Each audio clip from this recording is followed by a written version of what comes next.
नमस्कार। अच्छा, कभी सोचा है कि कुछ शब्द हमारी बातचीत को कैसे पूरी तरह बदल सकते हैं? आज हम हिंदी ग्रामर के एक ऐसे ही पावरफुल हिस्से को समझने जा रहे हैं, सर्वनाम। तो आज हम यही समझेंगे कि कैसे ये छोटे-छोटे शब्द हमारी भाषा को एकदम सहज और असरदार बना देते हैं। तो चलिए शुरू करते हैं और शुरुआत करेंगे एक बहुत ही आम सी परेशानी से जो भाषा में अक्सर आती है। जरा इन वाक्यों को देखिए। मोहन 10वीं कक्षा में पढ़ता है। मोहन स्कूल जा रहा है। मोहन के पिताजी पुलिस हैं। बार बार एक ही नाम, मतलब सुनने में थोड़ा अजीब सा, थोड़ा बोझिल सा लगता है ना? बिल्कुल। जब एक ही नाम बार बार दोहराया जाता है ना, तो बात का जो फ्लो है वो टूट जाता है। भाषा थोड़ी अटपटी सी लगने लगती है। लेकिन इसका एक बेहतर और ज्यादा नेचुरल तरीका है। एक खास तरह के शब्द का इस्तेमाल करके इसे बहुत ही सहज बनाया जा सकता है। और यहीं पर इस समस्या को सुलझाने के लिए एंट्री होती है हमारी कहानी के हीरो की, जिसका नाम है सर्वनाम। तो ये सर्वनाम आखिर है क्या भला? सीधी सी बात है, सर्वनाम वो शब्द हैं जो संज्ञा की जगह पर आते हैं। इनका मेन काम है दोहराव को रोकना और भाषा को ज्यादा असरदार बनाना। एक तरह से समझिए, ये भाषा को स्मार्ट बनाने वाला एक टूल है। अब देखिए फर्क कैसे पड़ता है। जब हम सर्वनाम इस्तेमाल करते हैं तो क्या होता है? मोहन की जगह वह लगाते ही पूरा वाक्य कितना आसान और सहज हो गया। मोहन 10वीं कक्षा में पढ़ता है, वह स्कूल जा रहा है। देखा, एक छोटे से शब्द ने भाषा के फ्लो को कितना बेहतर बना दिया।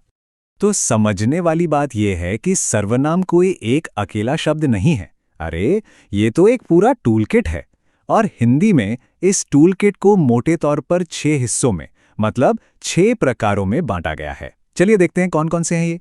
तो ये है वो 6 प्रकार: पुरुषवाचक, निजवाचक, निश्चयवाचक, अनिश्चयवाचक, संबंधवाचक और प्रश्नवाचक।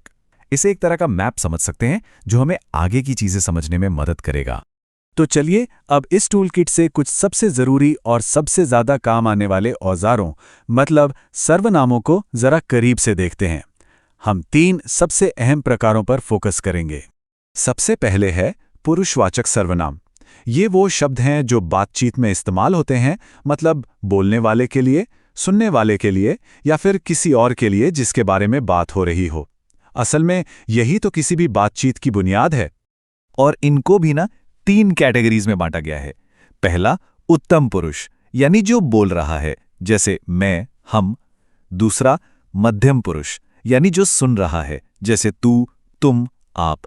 और तीसरा है अन्य पुरुष, यानी कोई तीसरा इंसान जिसके बारे में बात हो रही है, जैसे वह, यह, वे। अब आता है एक बहुत ही दिलचस्प प्रकार, संबंधवाचक सर्वनाम। जैसा कि नाम से ही जाहिर है, ये शब्द वाक्य के 2 हिस्सों को जोड़ने का काम करते हैं।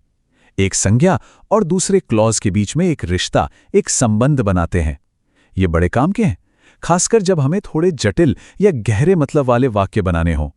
और कमाल की बात यह है कि ये सर्वनाम अक्सर जोड़ियों में, पेयर्स में काम करते हैं, जैसे जो सो, जैसा वैसा, जितना उतना। ये जोड़ियां वाक्य में एक कॉज एंड इफेक्ट वाला रिश्ता बना देती हैं।